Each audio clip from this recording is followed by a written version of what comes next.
बालकों अपने आगे पढ़ते थे विकास। विकास अर्थात क्या है? विकास अर्थात मानव को समझने के लिए वृद्धि के बाद द्वितीय सोपान कौन सा है? विकास का है। तो विकास के लिए क्या है आवश्यक? वृद्धि आवश्यक है। विकास अर्थात क्या है? बढ़ना। क्या बढ़ना? तो विकास, दिमाग का बढ़ना।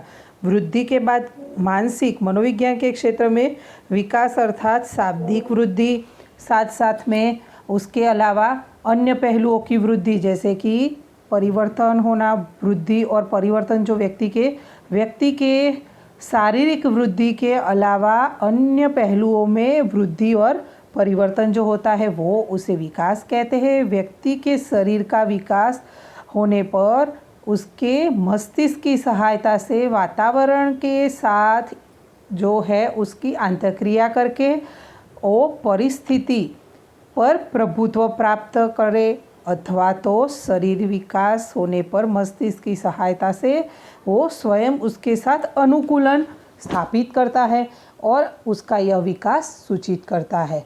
उदाहरण आप समझेंगे कि हाथ का कद बढ़ने से उसके द्वारा आवश्यक और उचित वस्तु पकड़ना व्यक्ति सीखता है। पग का कद बढ़ने से व्यक्ति का चलना होता है।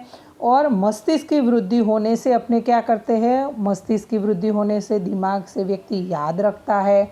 बाद में वो कभी कभी वो कल्पना करता है, तर्क करता है, मानसिक प्रक्रियाएं करता है, जैसे कि वो विकास है। मानसिक शक्तियों का खिलना उसे विकास कहते हैं।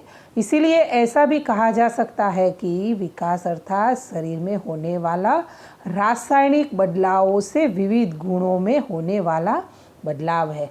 वृद्धि और विकास का प्रारंभ कहाँ से होता है? गर्भावस्था से होता है। ऐसा नहीं कि खाली वृद्धि का ही प्रारंभ गर्भावस्था से होता है, पर विकास का भी प्रारंभ गर्भावस्था से ही होता है।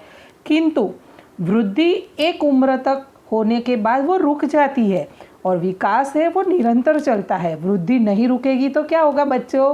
क्या होगा? अपने बढ़ते ही जाएंगे, अपनी हाइट बढ़ती जाएगी, अपनी चेहरा बढ़ता जाएगा, अपने हाथ पैर बढ़ते जाएंगे, तो अपने घर में समाएंगे क्या? नहीं। तो क्या होता है? वो अमुक समय के बाद वो रुक जाता है। खाली क्या बढ़ता रहता है मालूम है? अपनी बॉडी बढ़ती रहती है। अपने ज़्यादा खाना खा करते हैं तो क्या होगा?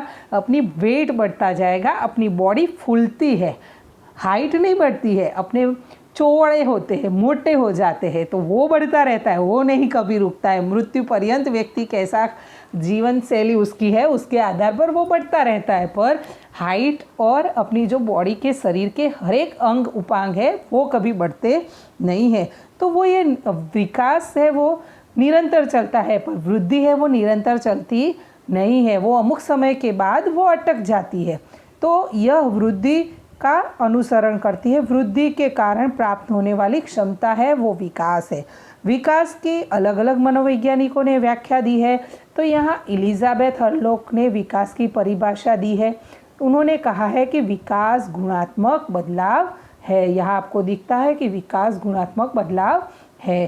तो क्या है? ऐसा प्रश्न कभी कभी शॉर्ट क्वेश्चन में आता है कि विकास गुणात्मक बदलाव है, ऐसा किसने बोला है? तो एलिजाबेथ हरलॉक ने। परिपक्वता के लक्ष्य की तरफ से ले जाने वाला क्रमबद्ध सुसंगत एवं प्रत्यगात्मक बदलाव अर्थात विकास, ऐसा कौन कहते हैं? Elizabeth Hurlock. स्किनर नाम के मनोवैज्ञानिक कहते हैं कि विकास की प्रक्रिया क्रमिक भी है और लगातार चलने वाली प्रक्रिया भी है। क्रमिक है और लगातार चलती है। ऐसा नहीं है कि 18 या 19 साल के बाद व्यक्ति का विकास अटक जाता है। वृद्धि अटक जाती है, विकास अटकता नहीं है। कौन कहता है? स्किनर। पर हकीकत में वो भी ऐसा ही है कि वृद्धि अटक जाती है 18-19 के बाद। अभी जैसे मैंने कहा कि अपनी हाइट बढ़ती जाएगी तो अपने क्या करेंगे? वो बहुत हाइट अपनी ऊंची हो जाएगी। और विकास क्या है? वो दिखता नहीं है, वो विकास दिमाग से होता है, बॉडी के अंदर का होता है, वो लगातार चलने वाली प्रक्रिया भी है। क्रो नाम के मनोवैज्ञानिक कहते हैं समग्र देह तंत्र में होने वाला बदलाव ही विकास है। अपने देह तंत्र में, अपनी बॉडी के अंदर जो है वो बदलाव होने वाला है उसे ही विकास कहते हैं। कौन कहते हैं? क्रो नाम के मनोवैज्ञानिक। आगे का है कहते हैं कि सुग्रथन द्वारा उम्र बढ़ने के साथ होने वाला व्यवहार गतिशील बदलावों का विकास कहा जाता है। शरीर के जो अवयव है उसका सुग्रथन यानी कि वो अच्छी तरह से उम्र के साथ होने वाला जो बदलाव है, गतिशील बदलाव है, उसे विकास कहते हैं। तो विकास की एक संकल्पना इस प्रकार भी समझी जा सकती है कि शारीरिक वृद्धि, उसमें साथ साथ शरीर में होने वाले जैविक रासायनिक बदलाव के कारण विविध गुणों में होने वाला बदलाव जो है उसे विकास कहते हैं। जैसे जैसे मस्तिष्क का विकास और वृद्धि होने पर स्मृति शक्ति, याद शक्ति, तर्क शक्ति आदि विकास होता है। इसके अलावा विकास को इस प्रकार की परिभाषा किया जा सकता है कि विकास वृद्धि के कारण उपरांत परिस्थिति जो है उसके वातावरण के संपूर्ण उसका प्रभाव का परिणाम होता है। तो ये हुआ आपका विकास और वृद्धि को मैंने आपको समझाया। अब आगे आपने पहले से समझ चुके थे, कहा था स्टार्टिंग में ही बोला गया था कि 3 प्रक्रिया समझनी आवश्यक है। मानव विकास को समझने के लिए सबसे इम्पोर्टेंट 3 प्रक्रिया है। कौन सी?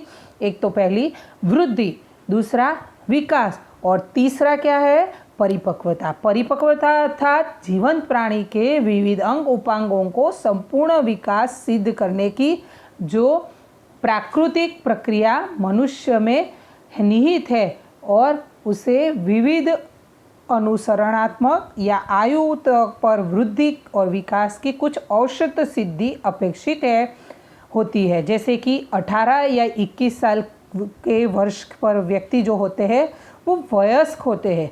18 साल से पहले आपको सरकार कोई जगह अधिकार नहीं देती है। आपको वोट देने का भी अधिकार, वोट देने का अधिकार किस उम्र के बाद मिलता है?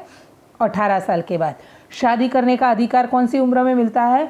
18 लड़कियों के लिए अभी तक है और उसमें भी सरकार अब बदलाव करने जा रही है। तो 18 लड़कों की और 21 साल क्या है? लड़कियों की। तो उस तरह से 21 साल लड़कों का और 18 साल लड़कियों की। तो ये इसमें भी लड़कियों की उम्र में भी सरकार धीरे बदलाव ला रही। क्यों? क्योंकि 18 साल में जो व्यक्ति 18 साल से पहले क्या होता है, उसकी मानसिक आयु जो होती है, उसका मानसिक विकास है वो योग्य रूप से हुआ होता नहीं होता है और उसकी जो सोचने की, समझने की जो उसकी कहा जाता है कि समझने की शक्ति है वो परिपक्व नहीं होती है। अमुक उम्र तक आपको समझने के लिए आपका जो मानसिक विकास है वो अमुक उम्र के बाद ही होता है। और साथ साथ में आपको ये भी बता दूं कि परिपक्वता अपेक्षित ही है अमुक कार्यों के लिए। जैसे कि मत अधिकार कहा मैंने अभी कि आपको 18 साल के बाद लाइसेंस भी दिया जाता है। तो वो क्यों? क्योंकि 18 साल की उम्र से पहले आपका जो मानसिक विकास है और साथ साथ में शारीरिक विकास भी, शरीर भी उस तरीके से सक्षम नहीं होता है और दिमाग भी उस तरह से सक्षम नहीं होता है कि आप ये निर्णय कर सको कि मुझे कैसे व्हीकल चलाना है। चलाते तो सब भी है पर पक्का लाइसेंस, यानी कहने का मतलब ये है कि शरीर से सक्षम नहीं होते और दिमाग से भी नहीं होते, इसीलिए वो परिपक्व नहीं माने जाते हैं और वो परिपक्वता नहीं है। इसीलिए आगे कहते हैं कि परिपक्वता की वजह से ही वो अमुक उम्र के बाद ही उसको अधिकार दिया जाता है वोटिंग करने का। तो ये जो अपनी सामान्यतः कहते हैं कि इस उम्र में अपनी बॉडी के जो उम्र है उसकी परिपक्वता है, उसकी हड्डियां है, उसकी ऊंचाई आदि में उसके बाद बदलाव नहीं होता है। परिपक्वता की ही एक प्रक्रिया है और परिपक्वता परिणाम सूचित करती है। अत्यंत विशाल अर्थ में कहे तो बालक जिस उम्र पर जो कार्य करने के लिए शारीरिक और मानसिक रूप से तैयार हो तब उस कार्य के लिए वो परिपक्व है, ऐसा कहा जा सकता है।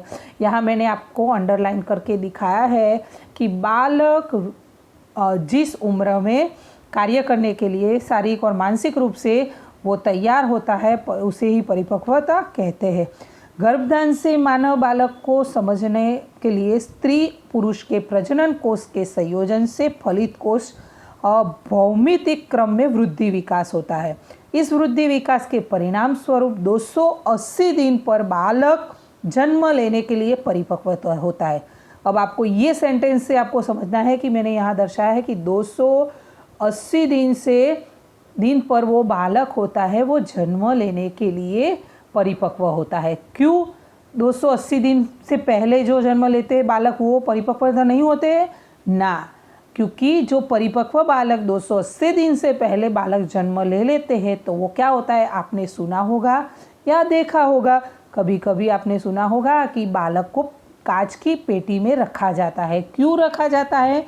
क्योंकि वो बाहर का जो माहौल है वो 280 दिन जब पूरे नहीं हुए होते हैं तब तक वो बॉडी उसकी एक्सेप्ट नहीं करती है, बाहर का माहौल का जो उसको एक्सेप्ट करने के लिए वो तैयार नहीं होती है, वो परिपक्व नहीं हुई होती है।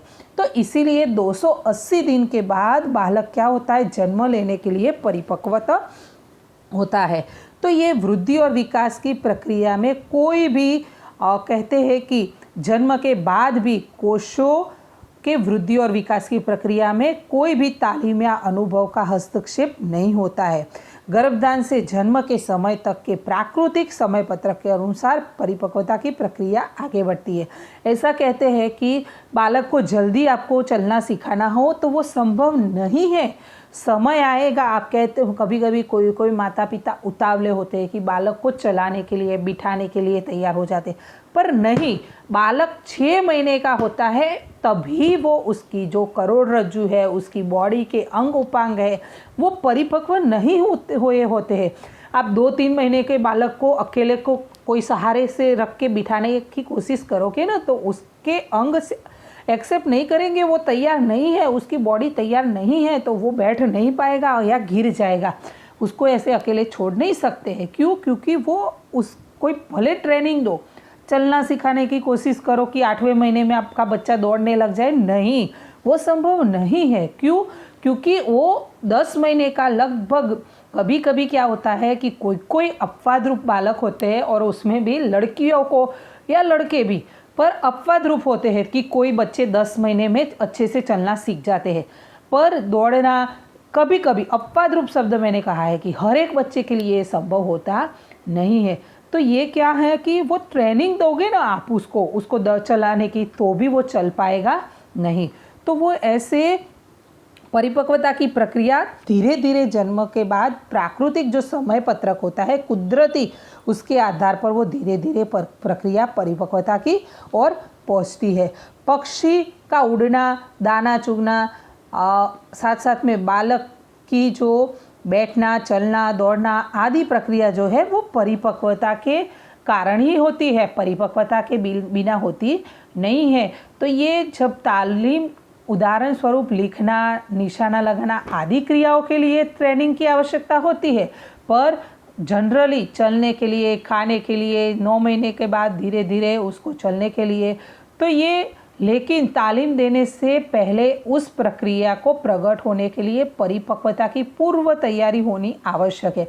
बच्चे को चलना सिखाना है आपको, तो क्या हुआ, सबसे पहले ये समझने की आवश्यकता है कि चलना सिखाने की उसकी उम्र होगी तो ही आप चलना, उसको ट्रेनिंग देनी है। ऐसा नहीं है कि उनको ट्रेनिंग नहीं देनी है। बोलने का, सिखाने का, वो भी उसको ट्रेनिंग तो देनी ही है, पर क्या है, उसकी जब उसकी उम्र है, उसका समय चक्र है, उसके हिसाब से आप 6 महीने में उसको चलना सिखाने की कोशिश करोगे तो वो नहीं चल पाएगा, उसके पैर भी सक्षम नहीं होंगे, और उसके लिए उसको परिपक्व होना है। तो 10 महीने के बाद, 11 महीने, 12 में, कोई अपवाद होते हैं, कोई 12 महीने या कोई 18 महीने तक भी नहीं चलते हैं बच्चे, और कोई चलने वाले 10 महीने में भी चल जाते हैं। तो मतलब कि उसकी खुद की पर्सनल बॉडी जो है वो परिपक्व होगी, उसके बाद ही वो अच्छे से चल पाएगा। तो 6 महीने पर बालक पकड़ना सीखता है और वह करने के लिए वो परिपक्व होता है। तो लेकिन उससे लिखने की तालीम नहीं दी जा सकती है। आगे मैंने चलना समझा कि 6 महीने का बालक है तो कोई जो उसको खिलौना है वो दिया जाएगा तो वो खेलेगा पकड़ के, पर उसको अभी आप पेन पकड़ा दोगे और कहो कि लिखो, तो वो संभव नहीं है। ट्रेनिंग दी जाएगी तो भी वो नहीं लिखेगा, और 6 महीने पर लिखने की तालीम के लिए वो परिपक्व नहीं होता है। तो ये परिपक्वता है। आगे है विकास की प्रक्रिया को समझने के लिए आपको अलग अलग जो विकास आजीवन चलने वाली प्रक्रिया है, आगे के पॉइंट में मैं आपको ये समझाऊंगी। तो गुड बाय बच्चों, चैनल को सब्सक्राइब करना नहीं भूलना।